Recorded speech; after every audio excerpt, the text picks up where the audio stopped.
And Nicole, can I start with you? We see in Tasmania today, the Prime Minister went from Hobart up to Launceston, and he turned up with Bass MP, Liberal Bridget Archer. She's campaigning with the PM on the yes case, saying that that's what her view is. Is that taking things too far? Could you have ever seen an issue, Nicole, where you would have been out campaigning with an opposition from the other side?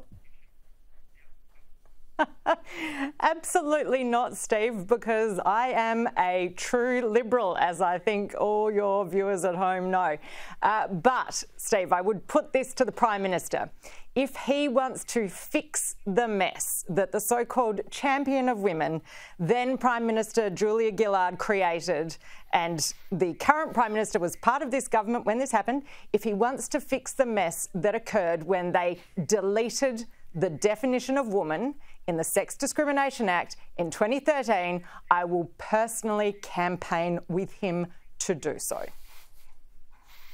We knew we'd find one. I knew I'd find one where you'd cross that bridge. I want to ask you, by the way, you and I are both South Australians. Now, I haven't heard anyone else talk about this. We'll get to you in a sec, John. I thought Elizabeth yesterday, Nicole, and you'll appreciate this being a South Australian, was a strange choice of a place to launch the Yes campaign and the date of the referendum. It was in a town named after Queen Elizabeth II, built for English migrants who arrived in Australia by boat. Did no one in Labor see the irony of that? It's just bizarre, isn't it, Steve? It is a truly bizarre decision. And, you know, the British and certainly the monarchy are being blamed for everything that has happened to our Indigenous Australians since. So I can only imagine that Albo thought it would be nice to go and virtue signal and in the home of his, I assume, his mate Jimmy Barnes. Who knows? I can't explain it otherwise. It's bizarre.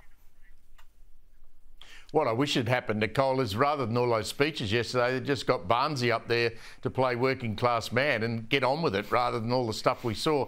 Now, John, the Yes campaign, they say they're going to target Liberal-held marginal seats and traditional Conservative electorates to try and win more support for the Voice. Moderate Liberals like Matt Keane, God help us, Bridget Archer, we just talked about, and Julian Lesser are out there assisting.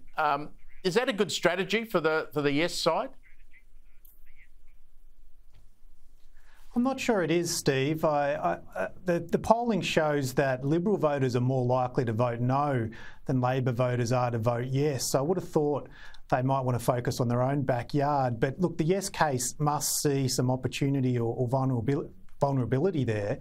I think the key lesson for the No case is that this referendum is not over. Yes, the polling has been good, but there is a tsunami of money, a tsunami of advertising coming. The left has a very strong ground game. The unions will be out there and the student groups badgering us when we get off the train. So this referendum isn't over. The flip side is that you know, people might be might get a little bit sick of the badgering, and it is a little depressing to hear that the ground game for the No case is likely to be limited because of a lot of fear of retaliation for putting no bumper stickers or no signs on your house, which is a pretty depressing thought. Well, Nicole, I mean, I must say, and I've said over and over again, I'm going to vote no, but I can be convinced between now and October the 14th to change my mind if someone can come up with a good enough reason to do that. But I would no more walk around Melbourne wearing a No T-shirt or get on a tram or a train, because I would actually, as John's just pointed out there, I would not feel safe in doing so. I would imagine I would be abused and attacked for that.